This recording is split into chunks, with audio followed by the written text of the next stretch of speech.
if you want to turn. And so for those of you who are here, you do not need to make any notes of the code words.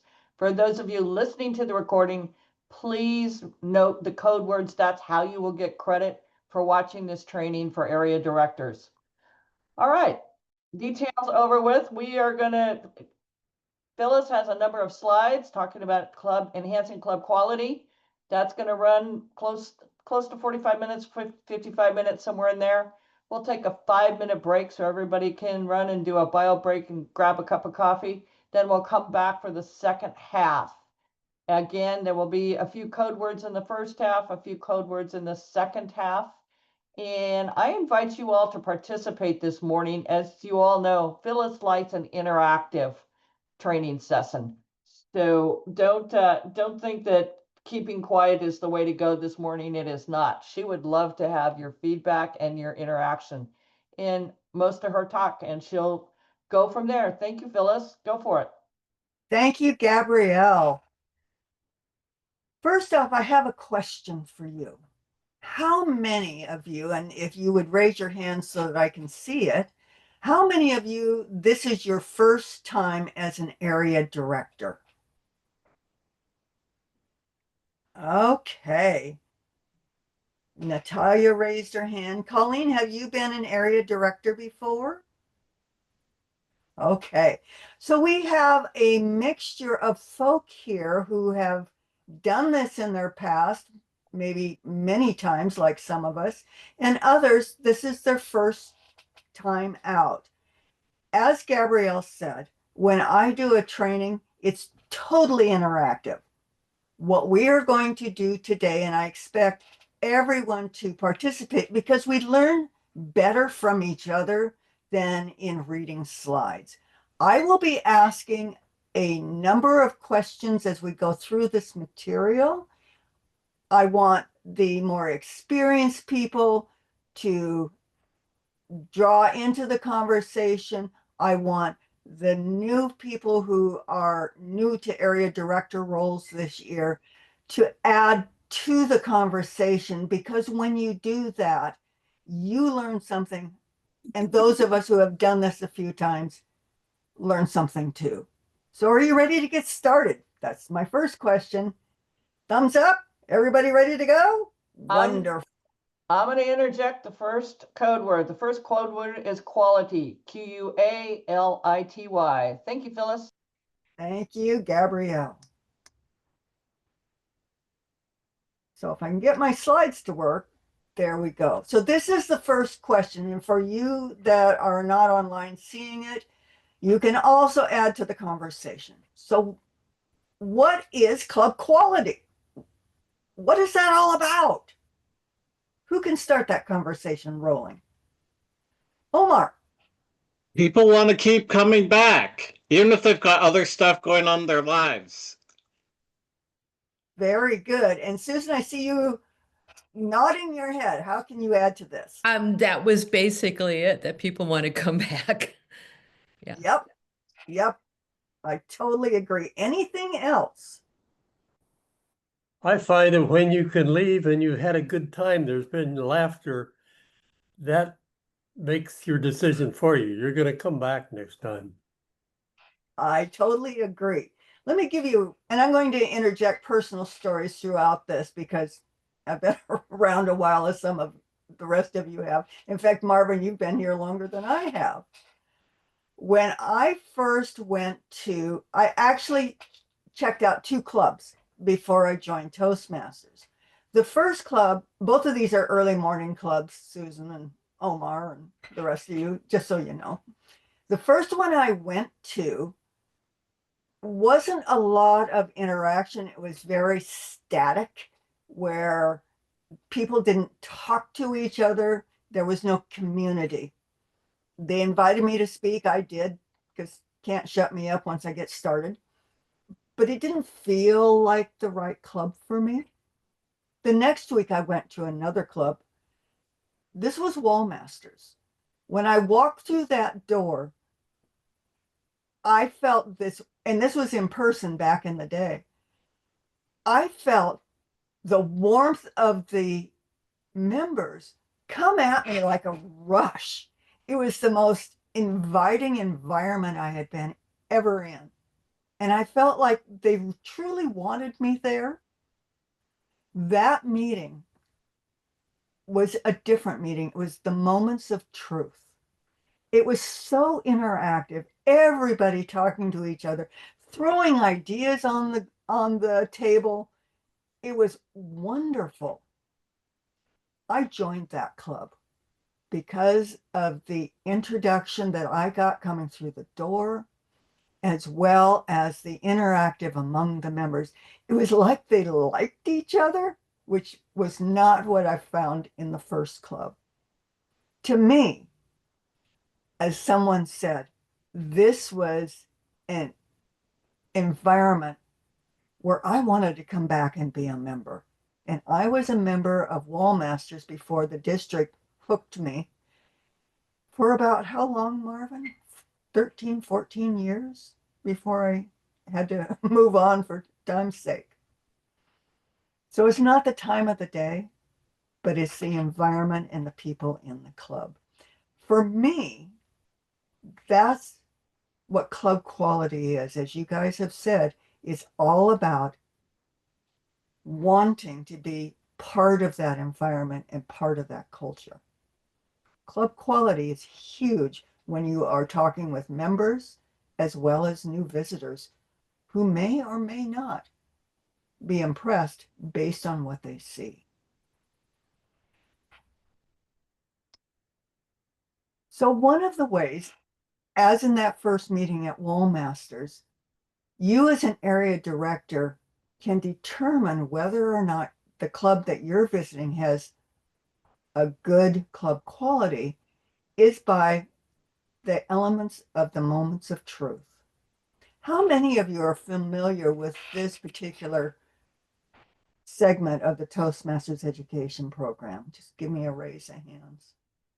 Perfect. I found that over the years, as I've done this with many clubs, that this is an opportunity for you as an area director. And I actually conducted the moments of truth for the clubs that I was responsible for. And you gain so much by the members of that club, not just the club officers, which you will usually be dealing with, but with the entire membership on what they think needs to be improved. It gives them a voice. I like having that voice in the club of all the members because it shows their connectivity.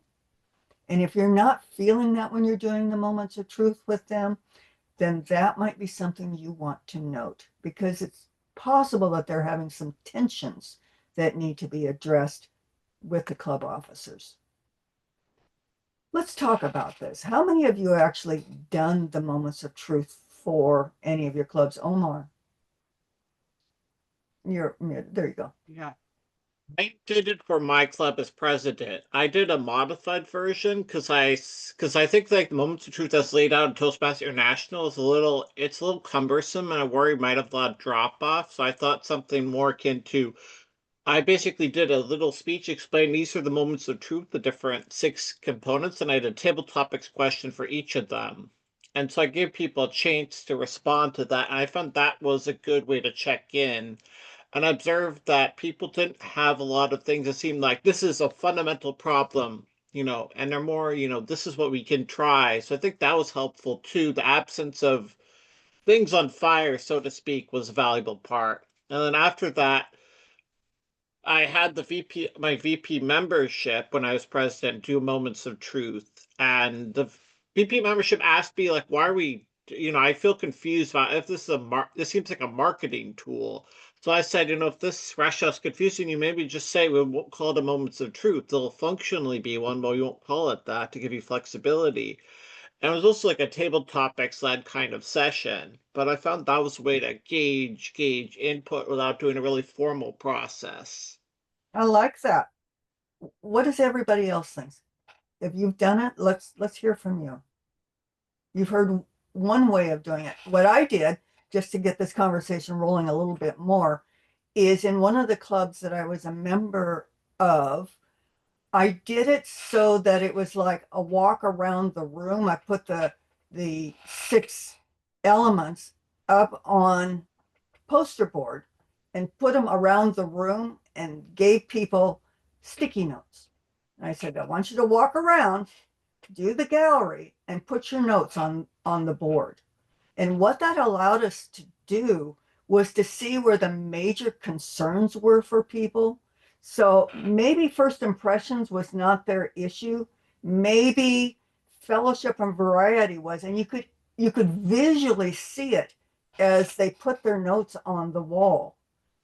And what they were able to do from that is they were able to concentrate and determine what goals they needed to set in order for fellowship and variety to be addressed in their club.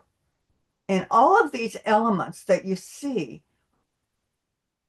go towards club quality. So addressing the major ones was how that club handled it. Anything else? Open discussion here, guys. Karen, I see you're unmuted. Oh dear. That's a joke. I found that this is such a long presentation, and the worst thing you can do is bore people.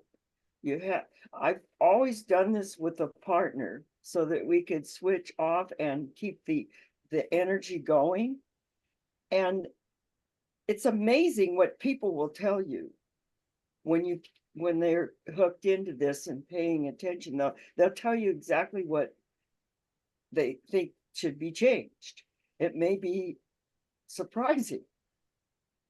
It may not be exactly what these things are, but it has to do with the club and the quality and whether we're going to come back and we have new members. I haven't done it as much as you have, but you have some creative ideas that might be very useful but it's harder on Zoom to Done it on Zoom, yeah, so you're right. not It's a as little more lively as it challenging. is in person, but It's a little more challenging, but you can set up rooms and put oh, people yeah. into different rooms to talk and then come back and share. Gabrielle, I see your hand up.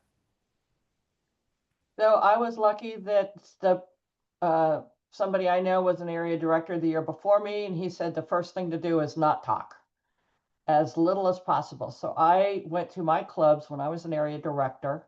I would speak for 5 minutes, 5 to 7 minutes about the moments of truth. And then what I did with one group that was very successful was I broke them into the 6 different groups and said, you talk about this part and let them talk. And then I kind of listened in. I walked around the room and listened into each one just a little bit, and then let them do that for 15, 20 minutes, and then brought the group back together and said, what did you discover? And each group talked about what they discovered. And then I reminded them that this is a volunteer organization. So although some of your ideas are really great, a couple of the ideas are going to take either a lot of time or a lot of money. So I suggest you take your ideas and figure out which ones you can effectively and efficiently get done and do those. Again, talking at them, I think, especially with moments of truth, is not what you want. You want to get out of them what is right and wrong with their club and what needs improvements. Thank you, Gabrielle. Well said. Barbara.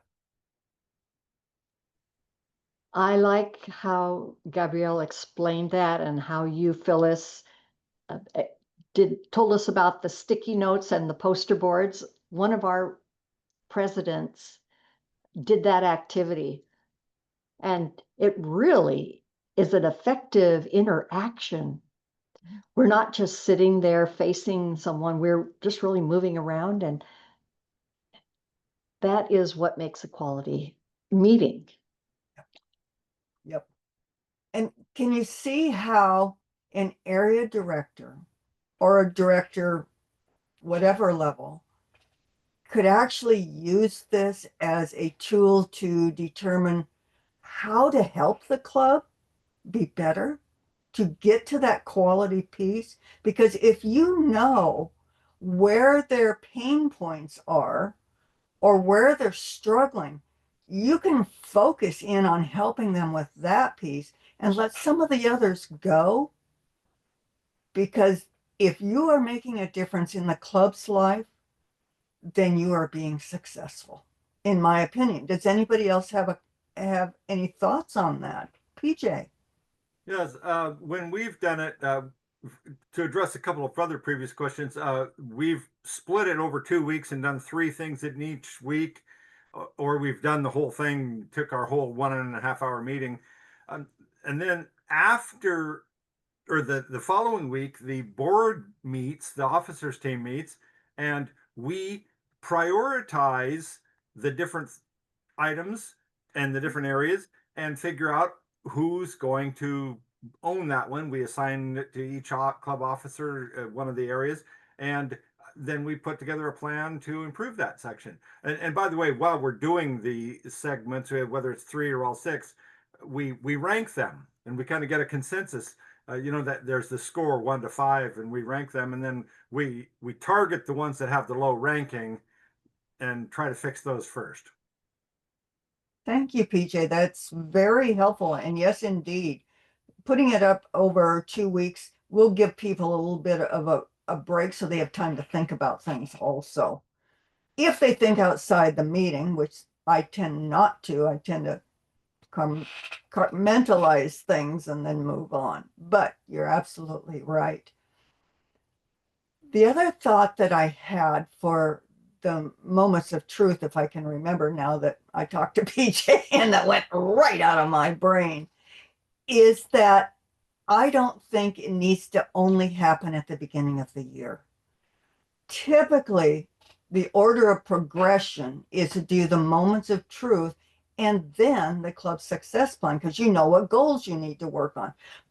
But thinking outside of that process box, what if it was done partway through the year? The club's already been in process for 6 months or so. People have settled into the year. They're doing what they're going to do. Why not suggest to your club officers, say around January, that they do it again or do it for the first time? You might get a fully different response than at the beginning of the year. Just a thought. Omar? I want to add that, so I've done this a few different times. The most recent time when I asked our VP membership to step in and do it, we did it in May. So you can also do it towards the end of the year thinking, oh, we want to think about transition time. It can also be valuable for that as well. That's a great idea. Why is it that great minds think alike, Omar? All right, let's move on. I think we've spent enough time on this. But keep your ideas flowing, because towards the end, if we've got time, we may want to revisit this one again. So this is an obvious question, but I think it needs to be stated. Why does club quality matter?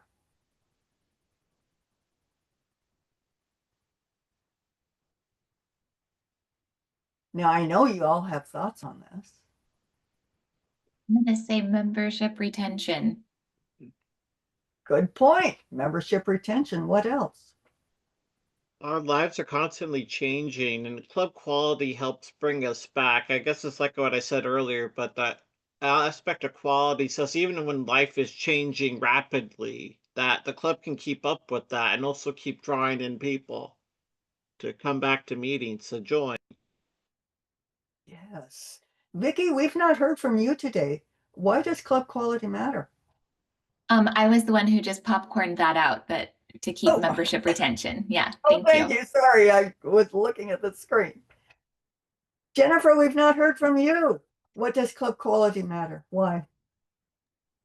Good question. I'm very much listening in. I can only, because this is my first time as an area director, can think of it as a member. And what I get out of my meetings is what I put into it. And so it matters because I'm there for a reason, and therefore everyone else is there for a reason. Very good. Now, Jennifer just said something that I think is a golden nugget.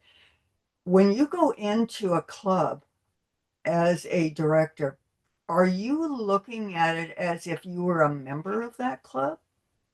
It's a whole different idea of how to do a club visit. What would I experience if I was a member of this club? What would I like to see? So something to think about. Jennifer, thank you for bringing that up. Yes, indeed. Now, if you have club quality, does that attract people to your club who may want to become a member? What do you guys think? Of course it does. I can see in my club, many people just come in as a guest or like, okay, he dragged me here, I'm not interested. But after a while, they become members because it's very welcoming, and I can see how people are not amused, maybe amused, amazed about the warmth of the club, and how even if you doing a mistake, everybody is so supportive, and I really think it's vital. I love that, Natalia. Thank you for bringing up the fact that we're here to practice. We're not supposed to be perfect, or we probably wouldn't be in Toastmasters. At least I wouldn't. I'm here to learn. And if I see someone who doesn't do well and everybody else is supporting them, I'm thinking, I want to be a part of this. I could use this. And I love the support that I'm getting. So, yes, it's a great tool for attracting new members. But first, you got to get your members there, don't you? So, how could club quality help you attract members to your club? Anybody have an idea on that? Barbara. Well, just an extended thought too. As an area director, I was thinking the first visit, it's kind of like prompting a chat bot. The first visit, view it as a guest. The second visit, view it as a member, and see what you like and where some benefit, some changes might benefit, or at least open the discussion about it. But the club quality matters because that really makes all the difference in whether someone's going to come back. Absolutely. Thank you. Barbara, you had your hand up. Yes, to have the visitor, the guest, come back, you would want to have had a good meeting with a follow-up. You would want to send out notes or direct people to your website. If you put a big summary up on your website, or what our club does, we send out what happened in the meeting. It's pretty short, it's in an email, but that can be a way to keep that guest connected to you and add them on to the next week's, even if they didn't return that next time, maybe they will again. I have a story, and thank you, Barbara, for bringing that up. And I'm hoping that you're looking at this discussion as how you, as an area director or division director, if you're doing those club visits, how you can take the ideas that are being shared today and share them with your clubs. Because the discussion that we're having here is not just for us. It's so that you can take that information and those ideas out and share them. So Barbara and the rest of you, the follow-up. One of the clubs that I belong to, we have been keeping track of the guests that we get through the door for the last 3 years. We now have, I think it's 393 people on that list. Every week, as a VP of membership of that club, I take the week's theme and I create a invitation that talks about what the theme is and why it relates to Toastmasters.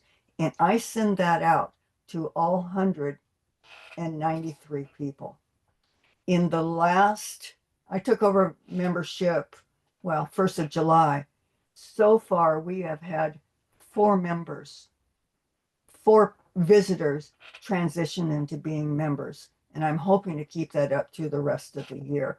So not only is follow-up vital for your clubs to do this, but if they're keeping track of who their visitors are, they too can grow through keeping in contact with all those people who visited your club in the past. Because at some point, and we've had people that visited 6 months ago that say, I saw your club, loved it, now I'm back, I want to be a member. So don't drop them off the list. Tell your clubs, keep it going. Just a thought. Phyllis, gonna- do you have resources for that as far as a tracking system? We just do it by paper in our club. But do you have a system in place for that? And also, do you have an email template that you follow for that to make it easy and to put it on repeat? Well, where I got it from was from the VP of membership who had been in it for a couple of years prior to me, and she just did it on an Excel spreadsheet. Her way of doing it, not that it was wrong, it's just that I am a creative.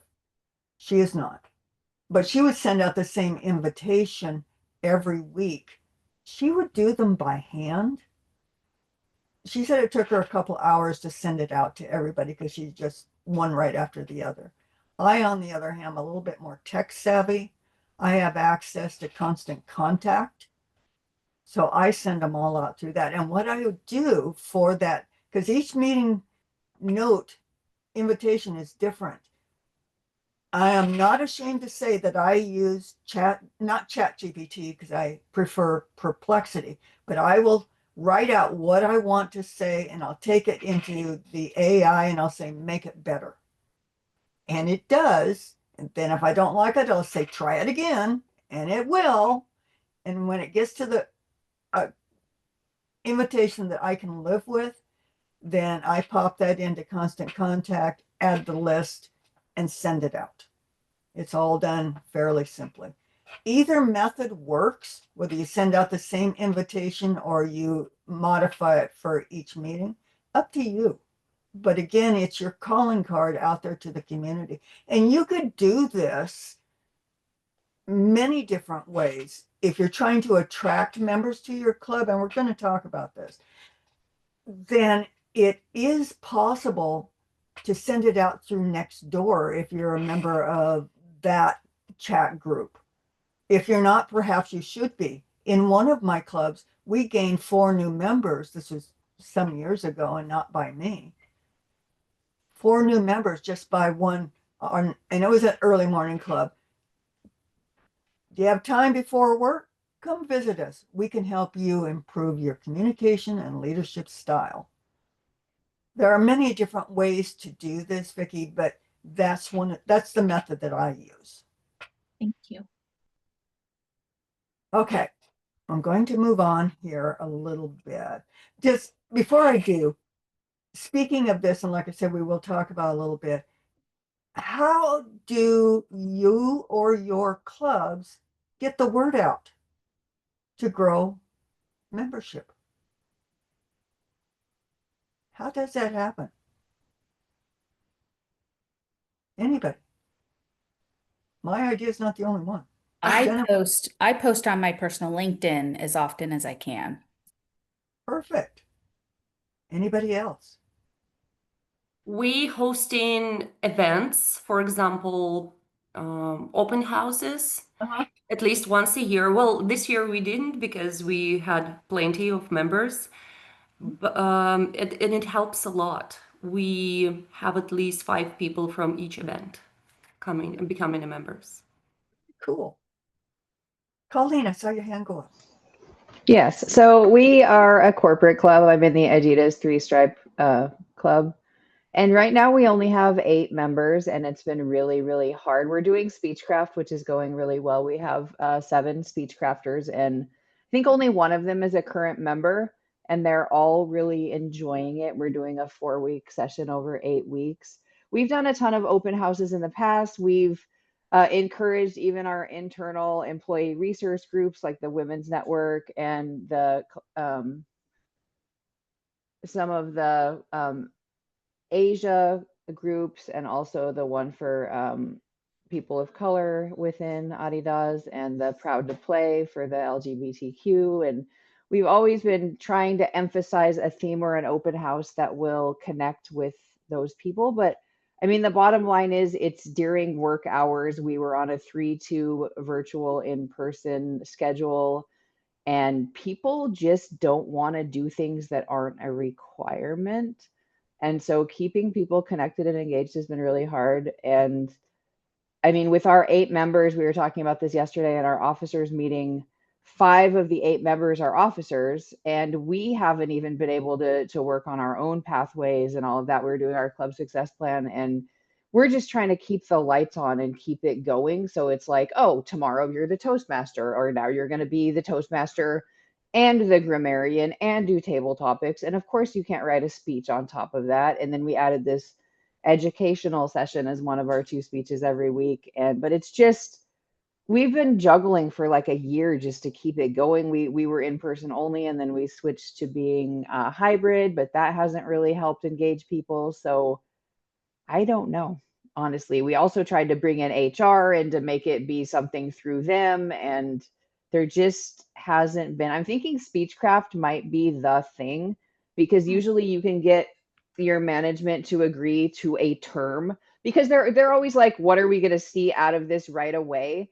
And they don't understand the fact that it's an ongoing training, because most things are not like that in a corporate world. They're like, I want people to go to this one-day training and I want them to have all these skills. And the fact that it's an ongoing practice is a little bit difficult. So You bring up a good point, especially with corporate clubs, is keeping people engaged, considering how busy people are in their jobs. Everybody is running twice as fast to do the job of 3 people because of the downsizing and everything else that's been going on in our world.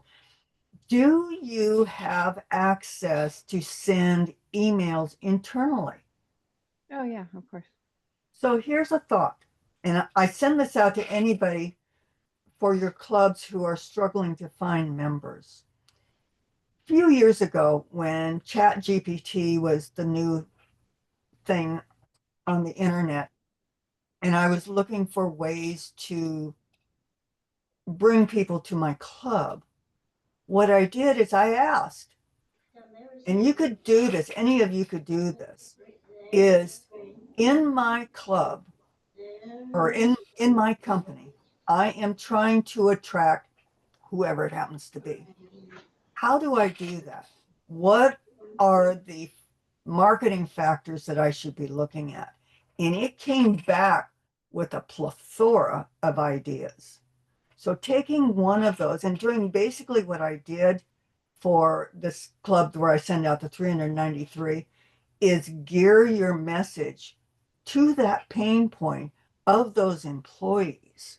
Say, for instance, your CEO would really like people to learn soft skills so that they respond better to each other as well as to management needs. Use that as your pain point. Put something into GPT, don't let it do it for you, and then have it refine it and send that out. Just a thought that might bring those corporate members to your Well, club. I took a prompt writing class and I use AI tools all the time for all sorts of things, but Uh-huh. the problem tends to be when business needs go up, So- prioritization goes down. So people Absolutely. can't prioritize, and with only 8 or 9 members, we can't hold a meeting every week unless everybody is there, or at least like 5 people is our like, so we just don't have enough members so people can attend like every other week or every 3rd week or as they're able to. So we're really hoping that we can double our membership with Speechcraft, and that'll take some of the weight off. But when you just have the bare minimum, everybody has to be there all the time, and that is not a sustainable corporate footprint. And since I'm area director, I have my 4 clubs, I think, are all corporate clubs, and none of them have even gotten back to me yet about the club visits or anything. Okay. And by So the way, what- Colleen, I am your area director. Looking forward to meeting you all. Oh, yes, I noticed you were in the last call, so we will see you on October 9th, I believe. So let's do one final round on this one.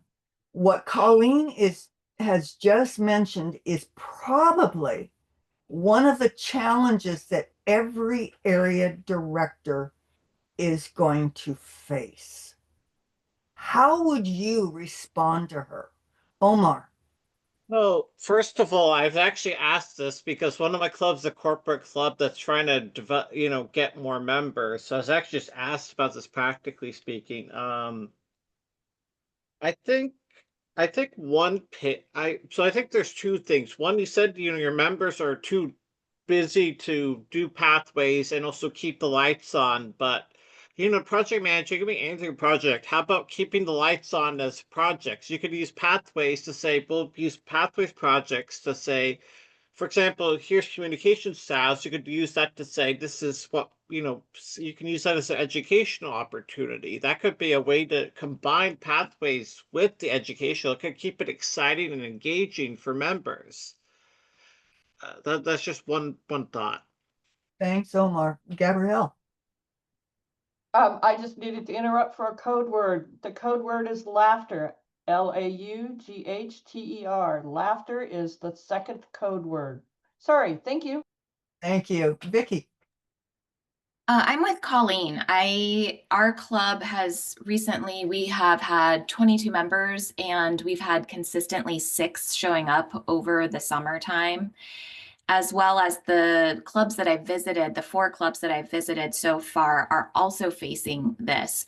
One of the things that's actually kind of an aha here, and that kind of came to me this last week at one of my visits, is perhaps maybe revisiting how we use the language to promote Toastmasters, because one of the things that I'm hearing is it's a public speaking class, get better at giving speeches. And while that's one aspect of Toastmasters, I think one of the most important things that we're giving value to is to be better communicators. And perhaps during this time of chaos and conflict, how are we adding value for our members? They're giving their time to come spend at their club for 1 hour a week. What is it why do they want to come spend their time for 1 hour at this meeting? What are they getting out of it? Is it just to fill a role? Is it just to be a grammarian? Is it just to give a speech? And I'm going to argue that it's maybe not.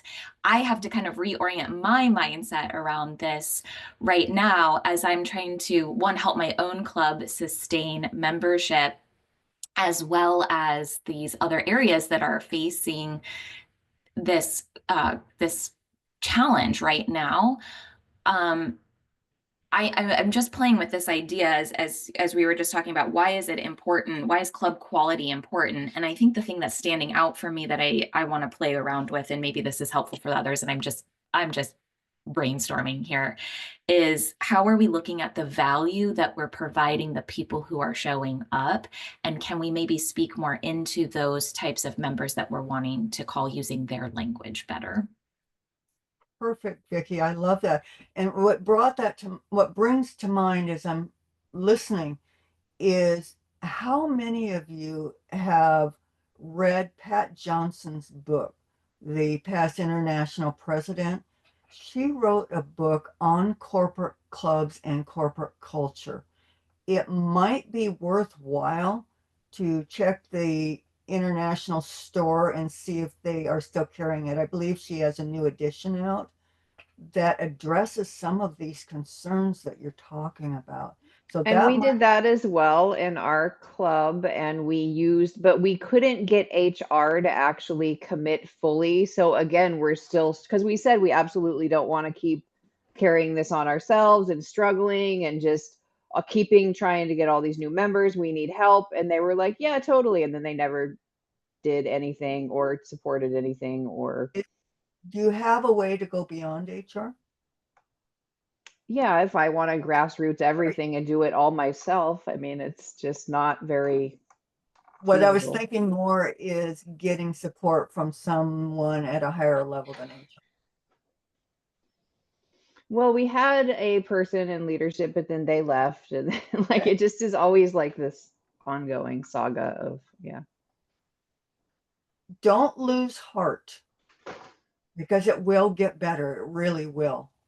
I've been in too many clubs where they were down to the minimum. Well, ours has been this way since before COVID, so it doesn't feel like it's gonna get better. And I told my fellow officers that I'm at a point where I'm gonna quit our club and join a real club so I can get what I want out of it as a member. So I don't know. With Speechcraft, I'm optimistic that this is going well, and we have some guests, like some leadership guests upcoming that want to do things within their departments and divisions. And I think Speechcraft is actually one of the better tools because it gives people a finite example of what it can do on a smaller scale with accountability, and managers are willing to sign off for 4 weeks or 6 weeks, and then if they can see the benefit of it, then I think they would be more willing to go for it further. And that's actually a tool that Molly, our last area director, told me about, and Cool. it worked really well for us from what I can see so Good. far. Well, I'm hoping you great success with that. And keep us all informed on how that's going. All right, I think we better move on or we're going to lose our availability to have this. So in all of this, and we've kind of been talking about this, what do you think are the area director's responsibilities for enhancing club quality?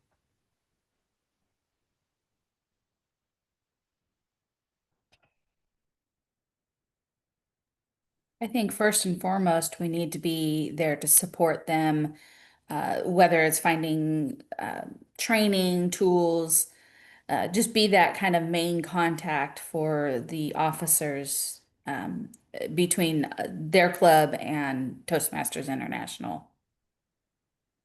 That's a great idea, Jennifer. I like that. And I had a thought for all of us is that when you see an opportunity or a need, let's say, for some training for that club, talk with Gabrielle, who's, head of our education, and see if you guys can come up with an idea where you could do some training for that club.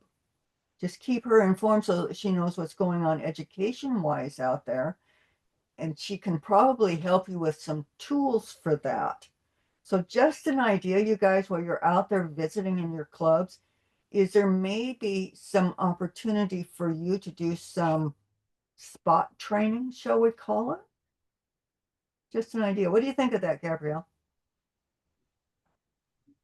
I think that could work really well because if I don't know how to do it, I've got lots of resources to figure out how to do it. And in reality, I started a club a while ago and it's always been a very strong club. So worst case scenario, just brainstorm with me. And yes, sometimes the training doesn't need to be so complicated. In fact, I did a training the other night with a group of people who are not Toastmasters, and I wasn't even allowed to use the Toastmaster word because it was a special situation.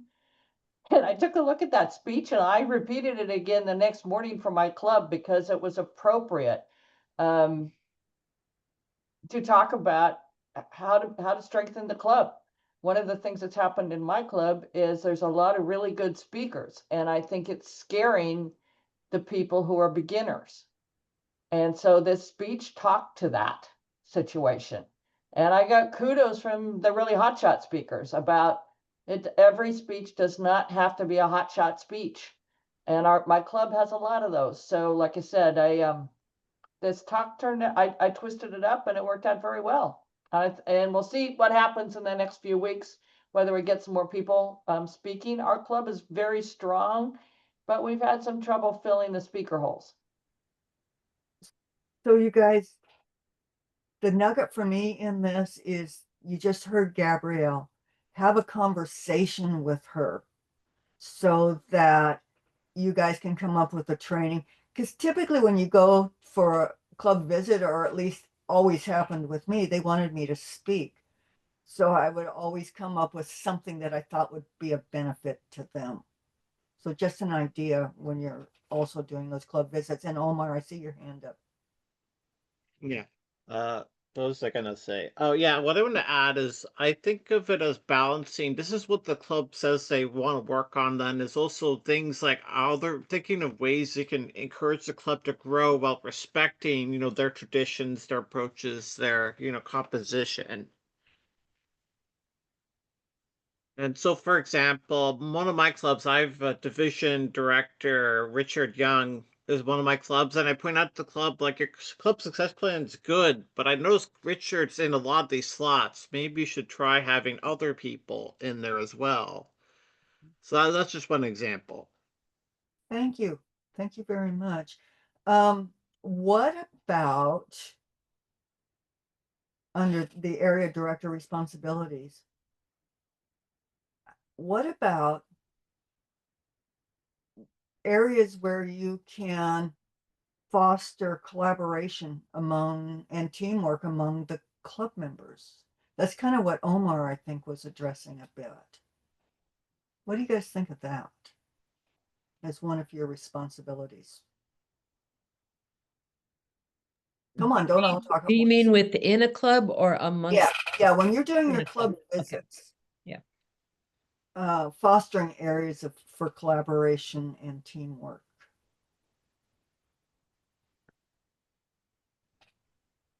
So here's an idea.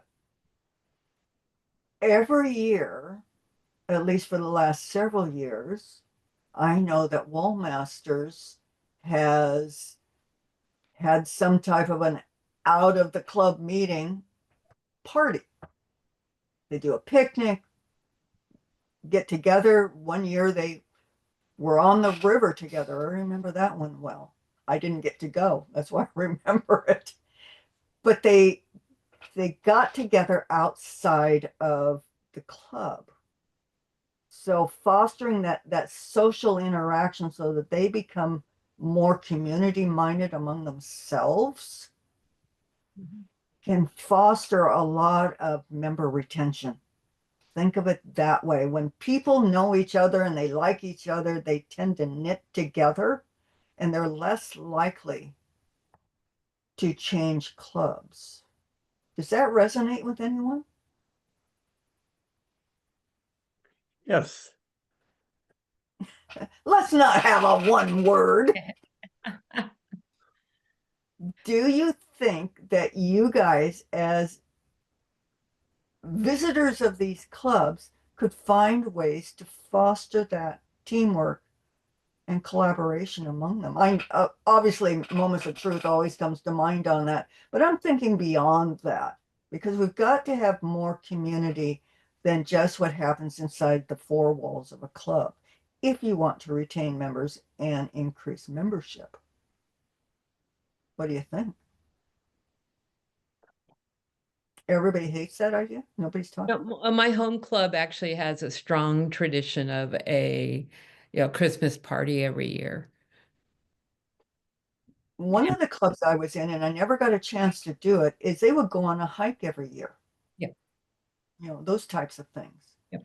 But something, I don't know if it's y'all go visit the circus together. I don't know. Just something that builds community among your members. And Colleen, I know you guys are overworked and probably underpaid, as the saying goes, but trying to find ways to connect with people outside the club meeting, well, might help. Just a thought. Well, we used to do a rotating monthly lunch and nobody showed up except the president and VP and the officers. The same people that show up to the meeting showed up to it. Was like, okay, nice to see you guys, but yeah. Well, maybe doing something outside of office hours if you can and invite family members. Invite the kids. I know that Gabrielle likes to invite the entire family to things. So just a thought. Yeah, that's So, a fun idea. and here's something that brings it back internally is part of your responsibility, of course, is to help clubs set and pursue distinguished club goals, right? That's a Toastmasters thing. So even though they may not, and many clubs are not, especially in Donna's area, are not into pathways, what about And they're not going to be there. I'm a realist. They haven't been there in 7 years. They're probably not going to adopt it at this late state. But what about meeting them where they're at? What are their goals? What do they want to do this year? If it's not pathways, that hurts the district, but it doesn't hurt the member necessarily, because they're still going to do what they're going to do. But could we show them how what they do affects everybody up the line and how that benefits them in the long run? I mean, that's kind of outside the box, but should we be thinking about that? Because we are Toastmasters, we do have a set of goals that we're supposed to be accomplishing every year. What do you guys think?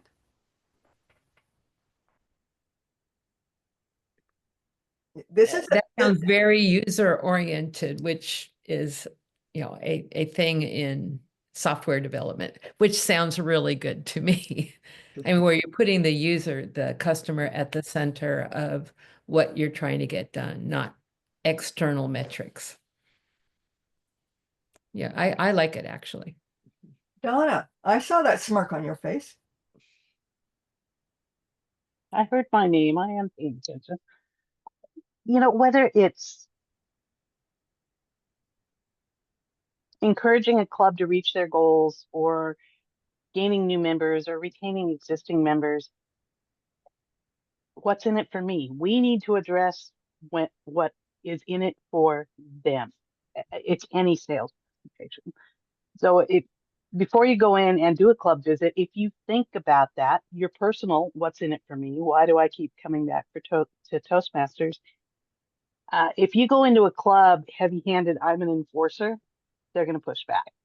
And I know I'm from the government, I'm here to help, but if you go in as a friend and let them know that, hey, that's a great idea, I take that back to my club, it's a give and take, it's all about relationship building. What do they need from you is also a piece of a club visit. Yeah, we have goals we're wanting to impart on them as well, but I'm rambling this morning. Phyllis, take it away. That's okay, because what you said is so important, because if you meet them where they're at, then you can show them how everything else can help them by them working on their own goals. They're helping their club. They're being a model, even if it's not pathways oriented, which I understand. I've drank the Kool-Aid too many years, that is where they should be, because that's the current education program. But let's be real, folks. People are who they are, and they will push back, as Donna said, if you come in with the idea, I'm the enforcer for pathways and Toastmasters. If you meet them where they're at and gently help them, then they either will or they will not determine whether those goals for Toastmasters have set are good for them or their club. What makes my heart hurt is going into a club where they're not pathways oriented. You bring in a brand new member. They don't know the old program. They're not familiar with it, never been exposed. And the club says, we don't do that. That hurts. Not only them as a brand new member, but the rest of us too, because if you weren't here today, you probably haven't drank the Kool-Aid yet. Or if you are here, you have drank it. So I'm going to get off that soapbox. But yes, if you go in and you support your clubs, you visit them often, you encourage officer training and leadership skills development, you find ways for them to collaborate and do teamwork together, and you help them pursue their own goals, whatever they may be, I think you have fulfilled your responsibilities. And I'm going to move on. We've had a great discussion so far, and I see we're almost at our hour mark. I'm So going to what are the interject. elements? Go ahead. Phyllis, one more code word. Goals, GOALS. Thank you, Gabrielle. So what do you guys think are the elements of an effective club visit? Marvin, before we move on, go ahead. One thing that runs through all of these questions, I think, is the most important thing we can do as an area director is listen. Ask questions and listen. And pay attention to it, and don't go in with a preconceived notion or a checklist. Let's find out what they feel and what they see as a benefit, and then go several levels deep on questioning, and that will lead you to collaboration and solving problems. Perfect, Marvin. That leads me right into our next topic. What are the elements of an effective club visit? And we just heard listening is one of those. PJ, I saw your hand. You got it. I tried doing the space bar to unmute and it didn't work for some reason. So here we go. I highly recommend when you're going to do a club visit, volunteer to fill a meeting role, anywhere from the timer to be one of the speakers. That way, instead of coming in as the outside authority, coming to check up on them, you're just one of the other members participating in the meeting. And it shows you're human. You make mistakes. When we do roles, we always screw something up. So, hey, there you are. You're just another Toastmaster.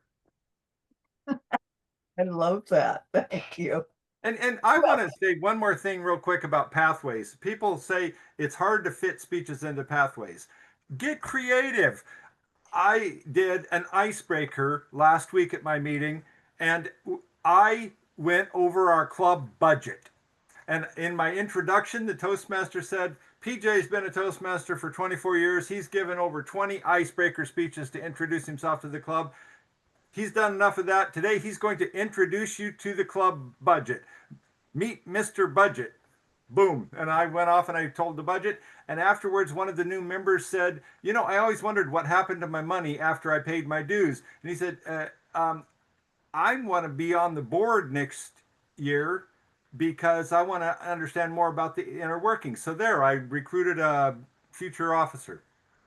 Well, very good. I love it. I may have to do that next time I have to do a icebreaker. I can't tell you guys how many times the one project is being a protege. I can't tell you how many elements I've used out of my life for that. What did I learn off of Google? What did I learn from my dog? What did I learn from on and on and on? You do these same paths over and over again and you run out of ideas, but I love that, PJ. That was great. So what are some of the other elements of an effective club visit? We heard listening. We heard being creative. What else? Giving pointers to resources. Yes, indeed. Yes, indeed. What else?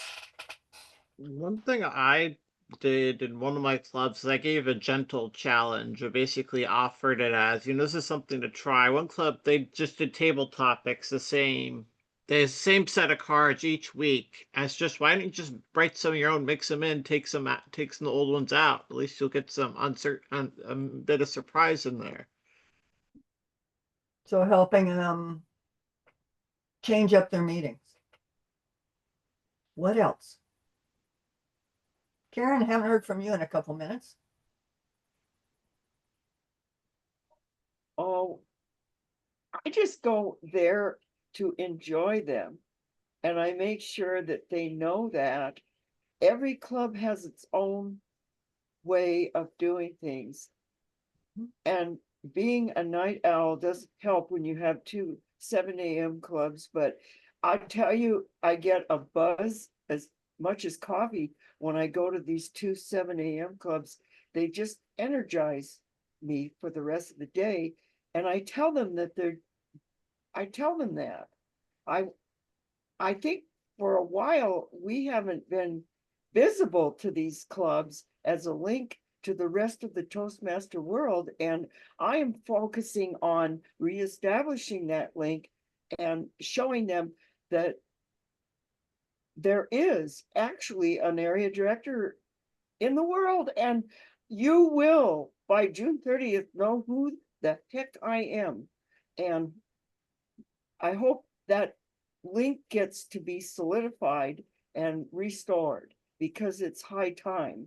So I'm focusing on that and what other people have said, the relationships and the love, because you want the clubs to want to see you. I've been asked to come all the time, and wow, it's nice to be wanted. It is nice to be wanted. So here's a thought based on what you all have been saying. As you are going through your days outside of your Toastmaster clubs and your area visits and all that, if you come across an article or a thought that you think those clubs, your clubs, need to know about, why don't you jot it down into an email and say, I was thinking about you. Here's a thought for you. And just send it out. It's that constant contact so that they love you, as Karen says, and that they can start thinking of you as a resource. I think those are the elements of a club visit that we need to pay attention to. Take a look at their pain points, help them through them, address them. If they don't see it as a problem and you do, bring it up to your club officers with, have you considered? That's one of my favorite phrases. Have you considered? Or I was thinking about, I wanted to know what you thought. Get that dialogue going so that they think of you as their resource on all things Toastmasters. Okay, I'm going to move on because, again, I want to get through these slides before we go for our break. So this is a loaded question.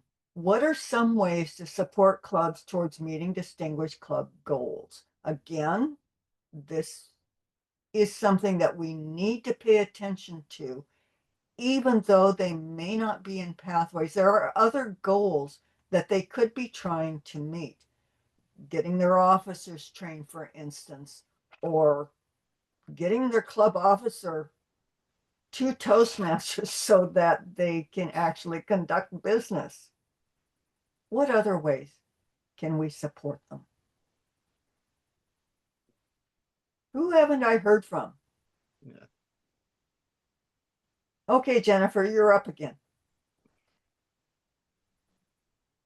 I know when I was a new president, I was still learning myself. And so as an area director, just making sure that they're informed, that there's good communication throughout the year, well in advance of any kind of training that's coming up. Not just simply an email. If I'm not getting a response, maybe a phone call, visiting the club, reminding them of the resources that are out there and that there is these goals that need to be reached. So just communication, good communication, and just not via email, whether it's, in person or phone. Meeting them where they are, maybe even text messaging if they prefer that. So knowing best communication styles and multiple emails out there that aren't repeatable, because I have gotten some emails where I'm getting it every other day and I get to the point where I'm ignoring it. But communication. Yes, absolutely. And here's a thought for you guys, especially with you've got clubs that are not pathways oriented. I was early in pathways. I visited a club as an area director, and they said, this is not a pathway speech. And then they went on and gave a speech that fit very well into one of the pathways projects. So my thought for them was at the time, did you know that the speeches that I heard today are all within the Pathways Project? Were you aware that this one could have been this and that one could have been that? which would help both the members and the club towards meeting their distinguished club goals. Oftentimes, people don't realize the resources that they've got. And even though they're not wanting to be in pathways, they can certainly tie their speeches into it very easily. As PJ said earlier, be creative. So those are some of the ways that you can help your clubs to be meeting their distinguished club goals. I think I've got one or two more slides. So tips for success. And I hate to read slides, but I'll do this for those who are not on screen. Be proactive and maintain positive communication. We've been saying that all morning. Use data and member feedback to guide support. We will talk more about that when we get into the next session after the break. Recognize progress regularly. Whatever their goals are, each member recognize that they are moving forward regardless of what platform they're using, and build strong relationships between the club officers. Collaboration and teamwork, keeping in touch, doing all of the elements that we've talked about this morning will enhance club quality. The end. Any final thoughts before you take a break and then we come back and dive into the Toastmasters International website? Gabrielle, at what point do you want us back? It's 10:09 on my screen. 10:09. I want you back at 10:15, please. 6 minutes ought to be plenty of time to run to the bathroom and grab coffee if you're efficient about it. I'm going to pause the recording and see you in 6 minutes. Great. Thanks, Gabrielle. Thank you. All right, we are back. There was a few discussions that happened during the break. I will, one of the discussions is whether or not I can capture the notes from the chat, and I will do my best to do that and add that to the recording as a PDF. Phyllis, go for it. So Gabrielle, when you were talking about the notes, you found a couple in there rather than me read them all that you thought needed to be addressed. Could you at least throw the question out and I'll try to answer it? Yeah, one of the questions was, is there still a DTM award? And if you can, explain that briefly. Sure. I guess there just haven't been enough of those around and people have forgotten what they are. Yes, the Distinguished Club Program is still the highest award that you can earn as a Toastmaster. The rules of it have changed over the years. With the pathways, they've added more elements that you need to achieve before you actually can earn it. I have 4. One of them was under the early pathways, and what they are requiring now will take longer to achieve it than it used to.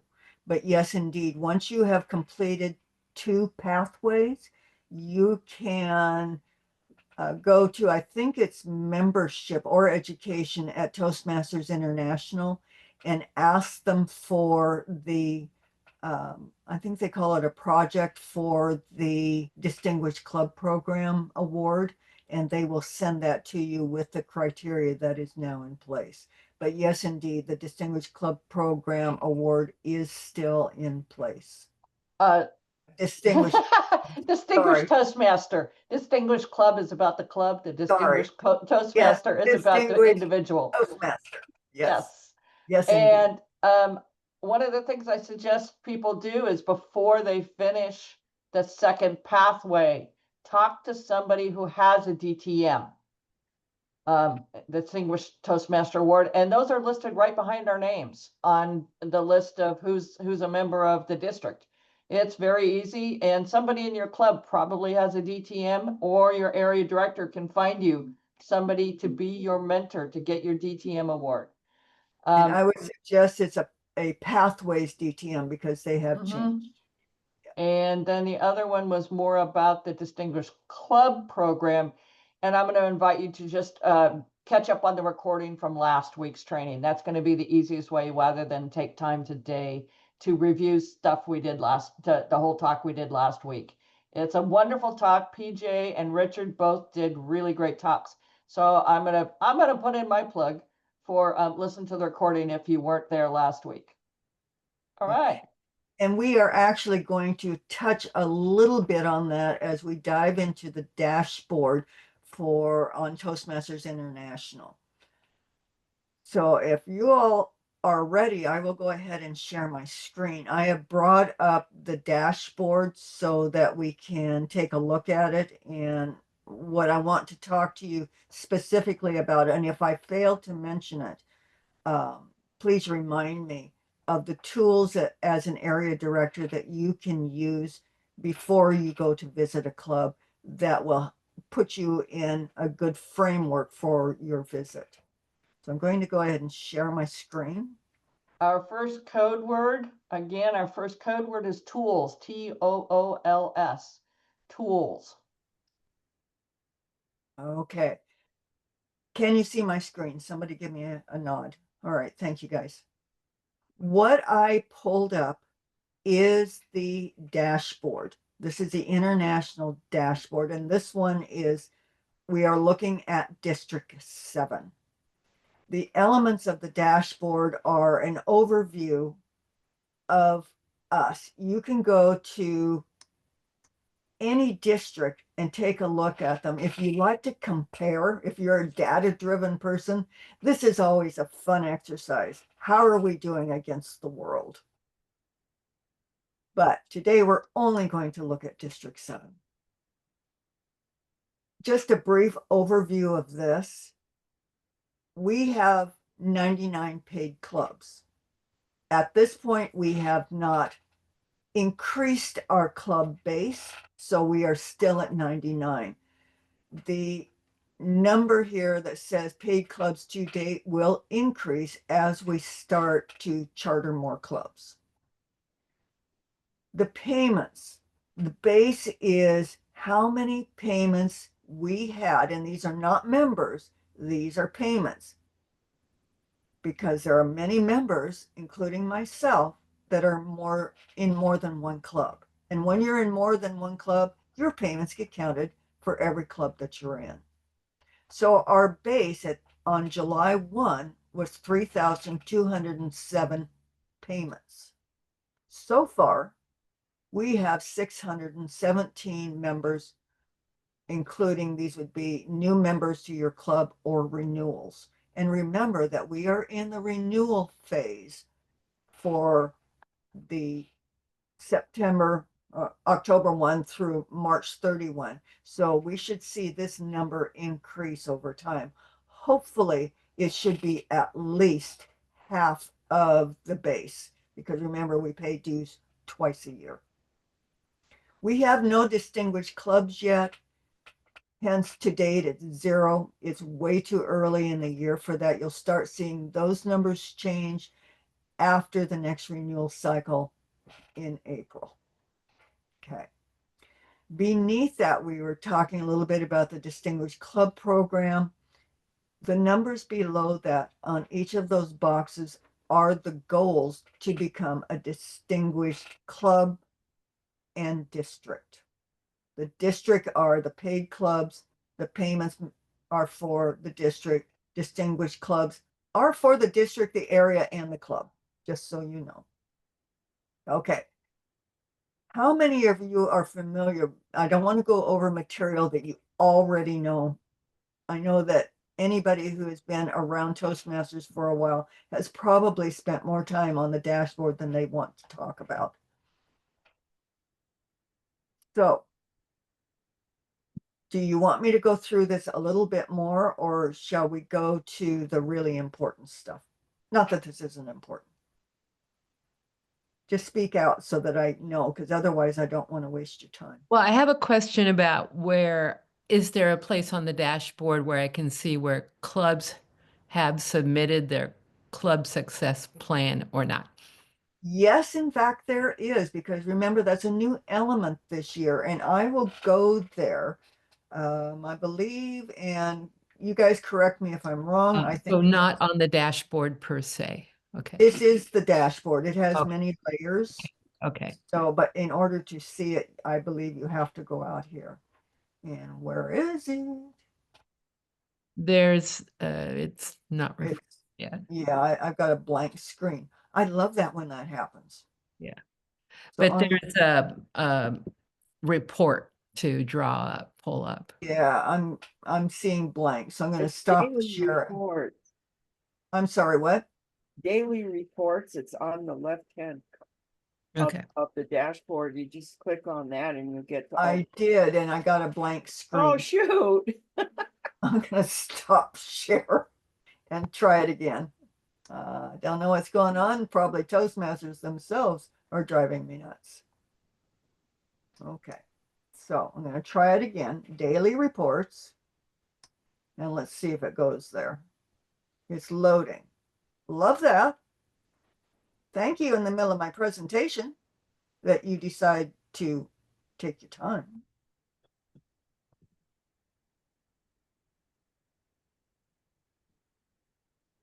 And then the cell phone won't shut off when I want it to.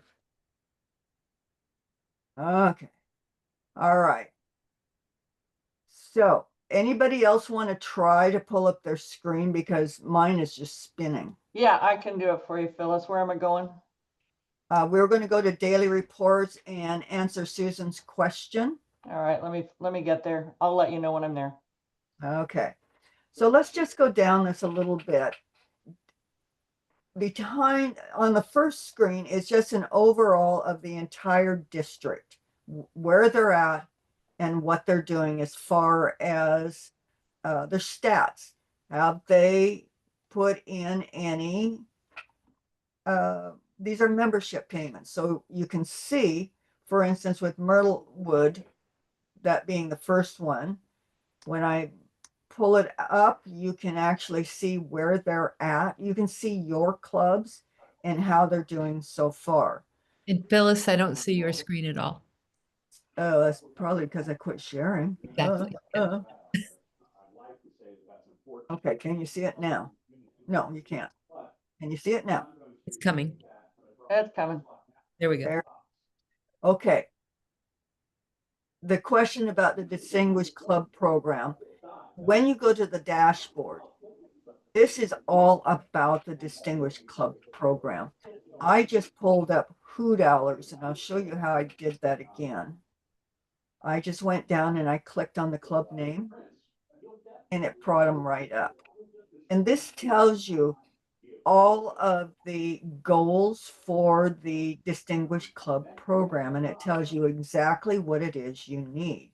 So having that as your guide, when you look at the club for this club, you can see there are to date, they have met none of their goals except they got their club officer list turned in on time. So when you are looking at your clubs, you can see exactly what they have submitted and where they're at as far as their membership goals. You can look at these clubs back over time. So if I was to look at this club last year, this may be one of those clubs that's not pathways oriented that we were talking about in the last segment. And if we go to District 7, and if we, let's see, if we look at $Who again, we can see that they are involved, but I would say that they have senior members who are turning in levels perhaps. None of the first three, which are usually what you see with new members, have been completed. Looking at it further, you can see that they had a base of 8 members. And at the end of the year, they still had a base of 8 members, excuse me. So this tells you a lot about the club right off the bat. They probably, all of the members, if they're in pathways, they are in the higher levels. They haven't done much there. They have obviously not brought in new members. And the only thing they completed was their club officer list was turned in on time. They didn't get officers trained but one. So this is a club that perhaps just looking at it, I can see two things. I can see three things. They may be a good candidate for a club coach. They probably are not working in pathways very much. And they certainly are not getting their officers trained, which might all flow back into why they need a club coach. So that's this club. So that's just a little bit of what you can see directly on the dashboard for how to take a look at your clubs. So Phyllis, another question going back to this year for this club. Scroll back here. So at the top of the at the top of the DCP status for that club, I see kind of in last year's heading, there was, yeah, how many members, how many they have to date, how many they need for each of the club levels. And I also see club success plan requirement met or not met. Okay, so I'm Do you see looking. that? So looking at the left, from the left, the status, next thing is club success plan. That's actually visible right on top. Is it? Oh, there it is. Sorry. Yeah, yeah, yeah. Well, That's that helps. yeah, that's good to know. I was hoping it would be there. I can always look at the deeper, more statistics filled report rather than looking at the simple stuff that's right in front of my face. So thank you, Susan, for bringing that out. So Hey, I know how to read. go. I know how to read. Yay. I am so used to looking at the overall stats for the district that I missed the obvious. So thank you very much. So you all see that if you are looking at the club success plan, as Susan said, it's right there. And obviously this club has not met it. Okay. There are several that have, but this is a good guide for how your club is going. You can look at them back over time every year. Let's see, what is Gabrielle saying? Personal conversations right after the meeting. We all start somewhere, very actively encouraged. Oh, I'm just answering some of the questions. I'm on the daily reports when you want to go to that. Okay, let me try one more time. No, it's all right. That's better. Look at. Yay. Okay, so let's select our district. And there are several different reports that would be very useful to you guys. The April dues renewal. Of course, right now we're looking at, where are we looking at? We're looking at the October dues renewal status. What this will help you with is you can pull up your clubs. So I'm just going to sort this by area. So for example, Donna's area, we can see, of course, that we have Southern Oregon Speech Masters. They've not met their minimum yet. You can actually see exactly what's going on. So her clubs are still needing a push to get their dues in. So give me an area and let's just take a look at your area. Who wants to throw an area out at me? Area 54. Okay, let's go down to 54. Isn't And that the alien area? the alien area. You can sort these by area, by the way. So let's move back up to 54. Okay. So it looks Swan Island is good. Verified complete. That doesn't mean that they have put in or submitted dues for all of their members. What it does mean is that they have submitted the minimum, which is 8. Okay. Phyllis, So what does ineligible mean here? what it means is they have not met their minimum and the minimum is 8 people. So Colleen, your So- folks still need to get their dues in.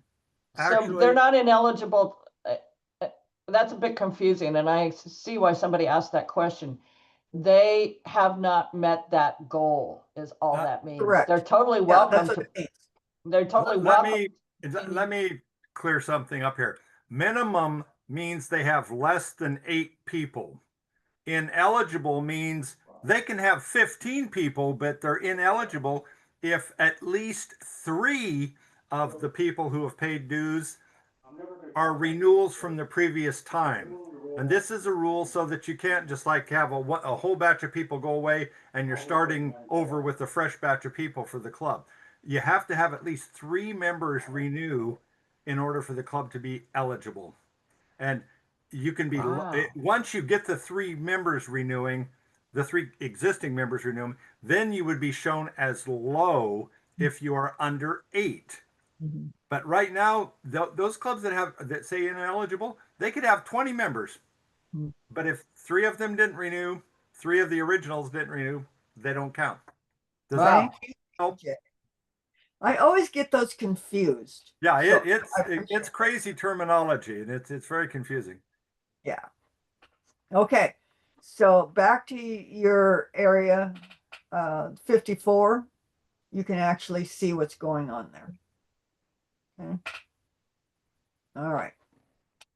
All right, let's move to another one. And it is that time of the year where we are in the middle of dues renewal. So these will not mean as much until after the dues renewal starts, or after the period starts in October. But now is the time to be talking to your clubs about renewing their dues. Okay. Did I say that well enough, PJ? Yes. Thank you. Uh, Okay. One thing I'll mention real quick is if you get a new member in your club in September and you enter just that new member, they're going to take that as you've submitted renewals, and you're going to wind up showing as ineligible until you submit dues for at least 3 more people who are existing members. So the TI websites, they do some crazy stuff. Yeah, they do. So have your thinking cap on when you look at these. Okay, this is what I was looking for, the club success plan submission report, which is the one that I typically look at, not the easy one that Susan brought up. But you can see, again, you can sort by area, and you can see who in your club, as an area director, you can see who has submitted and who has not in one fell swoop, rather than looking at each club individually. While this does not give you statistics and a good, thorough understanding of the club that you're visiting, this is one element of it. So again, you can decide who to tap on their shoulder to find out whether or not they are planning to submit, and they've only got a short period of time left to do that. One of the things that you may come across is clubs saying, oh, we're not participating in the DCP, so it doesn't matter whether we do this or not. Well, actually, in my opinion, it does matter, because this is how they set themselves up for success. So just a thought. What do you guys think about that? I don't want to be just a talking head. Donna. If their clubs have anyone interested in participating in the speech contest, particularly the international speech contest, their club needs to be in good standing. So they need to have a minimum number of members. Does that And that's one of require the a DCP goals. CSP submission also to qualify? Say that one more time. I missed part of that. In order to qualify for speech contest, and to be a club in good standing, does it also need to submit a CSP? What do you guys think? To the best of my knowledge, that is not a requirement for being in good standing. It is a requirement this year. This is new. You must submit a club success plan, or you can't even participate in the Distinguished Club program. That is a gate or a yes, no, go, no go kind of thing. You submit that plan, then you can participate and get the goal. You can get all 10 goals and have 50 members and not be distinguished if you didn't submit your plan. But that And I has guess nothing the to question do about that, is that submitted twice a year or just once? once a year, and it has nothing to do with club contests. They do have to be a member in a club of goods, a member in good standing of a club in good standing. Okay, thank you. All right. So quick overview of your clubs for whether or not they have submitted their club success plan. And as you can see, many have not. It's due on the 30th of the month. And yes, Omar, you're correct. Agree with Gabrielle. The CSP is about, what is the rest of what you said there? Omar is flipped off the screen for me. It's about getting ideas down so you can refer to later, because you visualize it. You think if I put something down, you can think about, is this right? Is this not right? But the fact you put it down means you can judge it. There are some other great reports in here. One of the ones that I like to look at often is the education achievements. When you're going out for your club visits, these are opportunities for you to congratulate the members on the work that they're doing. And again, you can sort these by your area and by the award. I think you can only do one or the other. So for Division A, and sorry, Donna, it just comes up first. These are her area, or this first one, first few are Division A. Yeah, down through, you've got quite a few that went in, down through 14. Those are all of Donna's. And any of these clubs, any of these areas, these are opportunities when you visit those clubs or send them a note that say, yay for Cameron for completing his level 1 in the leadership path. Okay. Phyllis, Just some more ideas. Yes. Phyllis, Vicky has a question, and right after her question, I need to add a code word. Okay, Ms. Vicky. Hey, question about the membership component. Let's see. Let me just pull up my page. So the membership minimum, you have to have 20 total memberships as of June 30th. So if a club had 20 members as of June 30th, and then during renewal time by September 30th, if they say have 10 members, are they disqualified from receiving the DCP, or is it by the next June that they still need to retain that 20 members? Do you know the difference between that? By June. By the June. end of Okay. the year. Yeah. Okay. So this sounds, for instance, I see that scenario as a company that closed their doors and or are on the verge of it and they're losing members like crazy. Yes, but it's from July 1 through June 30th. If they lost 10 members and they have whatever time to rebuild. So yeah. Okay, so as long as the club has the minimum required in September 30th to maintain club, if they dip down for a while, but they go back up before Yeah. June 30th, then they'll be fine. And just so that you guys know, if a club, say, ended the year with 8 members, which is the minimum, they need to build or bring in, I think it's now 3 new members. Is that right, guys? For those of you who know, in order to be distinguished.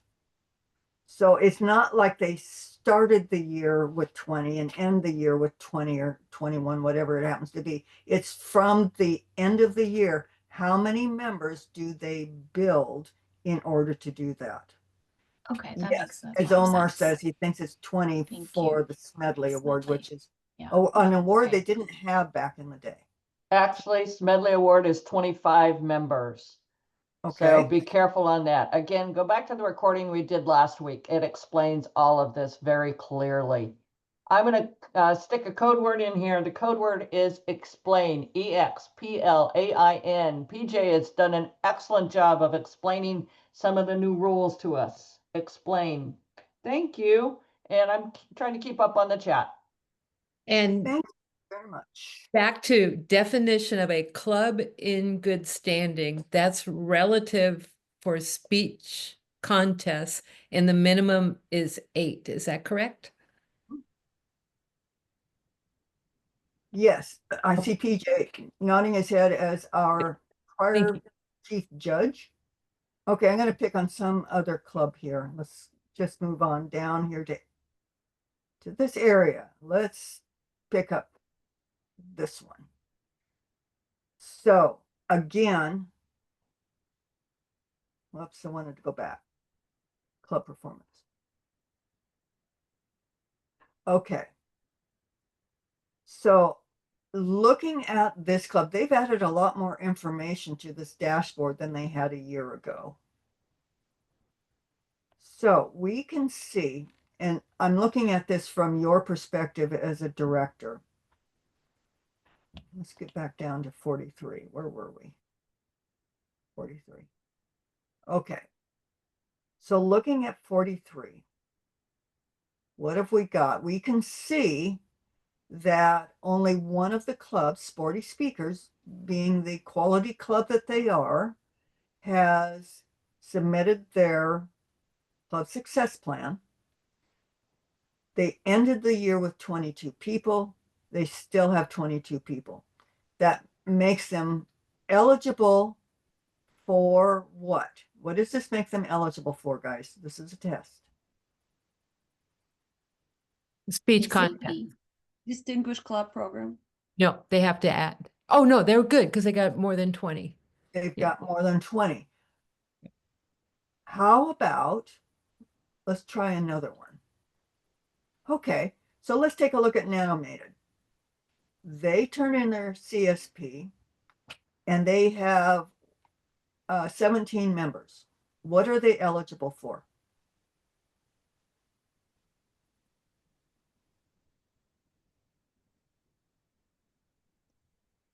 They are eligible for speech contests, are they not? Yes. Okay. They have not increased their membership by 3 members yet, but they're on their way. Okay. They've already met a couple of their goals. Probably the 2 that we've talked about, because it doesn't look like perhaps it's the education ones. Oh, yes, it is. They've got 2 level 2s. Okay. And they've got a level 4 or a level here. So they're on their way. I would suspect that at the end of the year, they will have their members because of the path that they're on, and it looks like they're working on it. And besides that, Richard Long is a member of their club, and I'm quite certain that he's going to keep them on task. You look quizzical, PJ. Any thoughts on that? You're muted. You're muted. You're muted. Can see your mouth moving, but you're not speaking. Yeah, sorry. Thank you. I was confused because under education goal number 4, it says there's a 1, and I was thinking, well, that goal is in a level 4, a level 5, or a DTM. But no, that's levels 5 and 6, goals 5 and 6. That one is they need 2 level 3s. They have 1. I was confused because that was grayed out, and I thought if they met that goal, it should be darkened or bold. But It's just because I'm sitting I'm over. thinking the wrong goal. The 2 goals they've met are goal number 2 and goal number 10, because they submitted their club officer list on time and paid their dues on time. And Keep they going had to the 5 right. They 5 haven't met the people training trained. goal yet because you have to do both rounds. Right, but so far they've got half a point. Right. Anybody have any questions on what they're seeing in front of them? And again, from this, you can actually go into the club. It's a quick way to get there so that you have a deeper look at the club. So this one is Tualatin Valley. And you can see that they have one new member. They got 4 officers trained and they turned their club list in on time. Can anyone tell me why it's important for a club to get their club officer list turned in?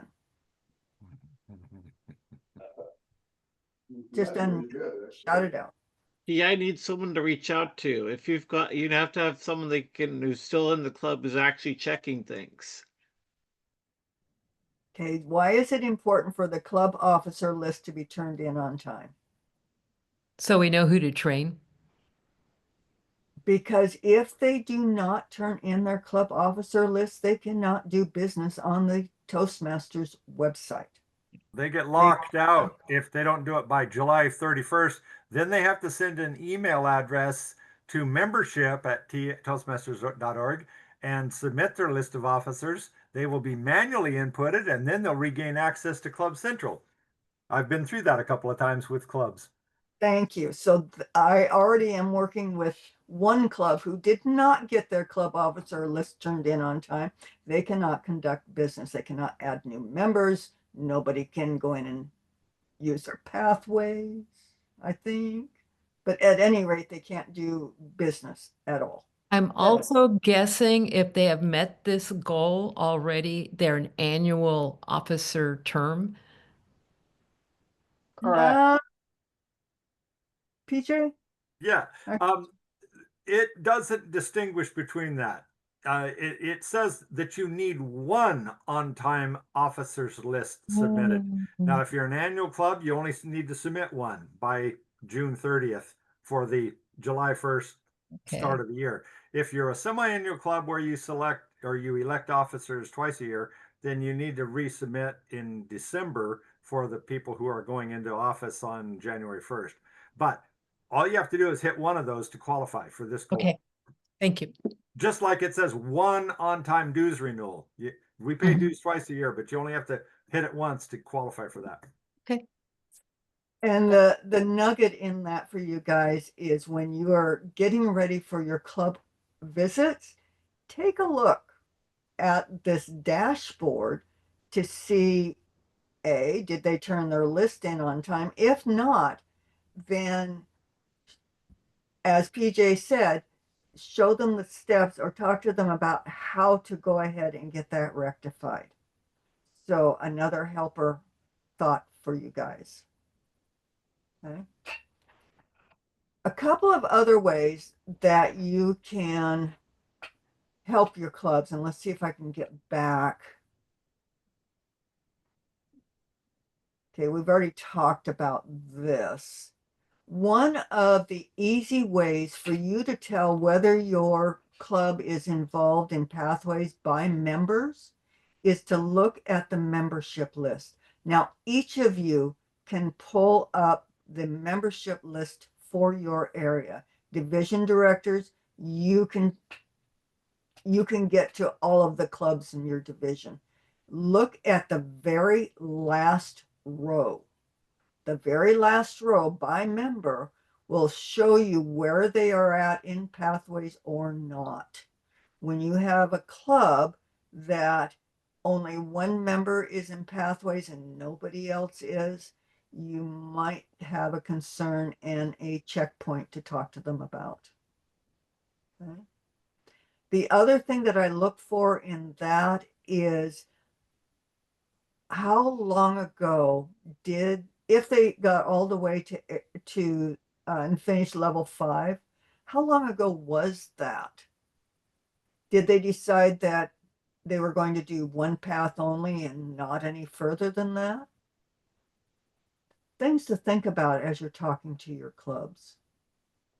Last year, when I was in Gabrielle's position, I had a division director who did all of his area visits. He had not gotten any area directors yet, so he did them himself. Third day in, he submitted club visits for his entire division. When I went in, and as you heard earlier, forget who was talking about the 3s and the 4s and the 2s and etc. that you assign them. Take a look. What he did is he gave them all 5s, and they were 3rd day in, so they had accomplished nothing yet. So please don't. Oh. Somebody comment? Yeah. That's cheating. Yeah. Well, I caught him on it. I said, you know, you can't be doing that because you don't know what the club, you don't know what's going on yet. And then I found out he lives in Florida. So it was really interesting. However, old stories for other times. So again, you can take a look at your club, close up and personal, see where they're at. You can see it for your area. Another quick view. And for you division directors, you probably already know this, or you probably wouldn't be a division director, is that you can see how your whole division is doing over time. And it might give you an opportunity to do some further training with your area directors. Donna, PJ, would that be a fair statement? Yes, and it would probably be good to mention what all of those DSP things mean up there for each area. For example, if you just look at area 11, if you go to the right, it says they have a club base of 5 clubs in area 11, and they have to have, or right now they have 5 paid clubs. And up there above that, you see the D5, S5, P6. What does that mean? That means in order to be a distinguished area, 5 of your clubs have to be paid and in good standing at the end of the year. To be a select distinguished, you have to have 5. To be a president's distinguished, you have to have 6, which means you have to start a new club in that area in order to be a president's distinguished club. Moving over to the right, you also have a requirement for distinguished clubs. You have a base of 5, but you have to have at least 3 of those 5 to be a distinguished area. To be a select distinguished, you need to have 4, or to be a president's distinguished, you have to be have at least 4 of your 5 clubs have to achieve distinguished status. Now, it doesn't matter whether they're distinguished, select distinguished, president's distinguished, or whatever. They just have to be a minimum of a distinguished. And you have to meet both of those things, the number of paid clubs and the number of distinguished clubs. Okay? Because that, every time I used to look at that, I'd think, what the heck is all of that mean? And that's what that all means. So area directors, you just heard from a division director on what he's looking for. And you, of course, can take this to the club level and look at this overall to see where your standing is in your area. We are now at 10:59. My final comment on the dashboard is look at it often. It'll give you a good overview of where your clubs are and where you are as a area. Poke around in there. There's a lot that we didn't go over today. I strongly suggest that when you're doing those area visits, you do a shout out to all the people who have completed levels. If your club is in pathways, clubs are in pathways. If not, you're going to meet them where they're at and congratulate any goals that they have done. Any final comments before we close out the day? While you're thinking of your final comment, I'm going to insert the final code word for those listening to the recording. The final code word is membership. membership, membership. Your membership has to be in good standing for your club to do most things. Membership. Thank you, Gabrielle. And Vicki, go to the Toastmasters International website and just put in your question. You will get all kinds of stuff back, or just go out to the web, go out to my favorite friend, Perplexity AI, and ask there. You will get resources from all over the web, not just from Toastmasters. Thank you all for being here today. You've been a great interactive audience. I hope that you were able to take away a nugget or two that you can use in your responsibilities this year. Thank you very much for attending. Gabrielle, back to you. Thank you. I will turn off the recording and I will capture as much as I can out of the chat. And please get back to the trio. You can email the trio at d7toastmasters.org, and we will answer your questions. We will answer them individually or together, whatever it takes. You are our area directors. We need your support to make this work. Thanks a bunch for attending. Thank you. Thank you.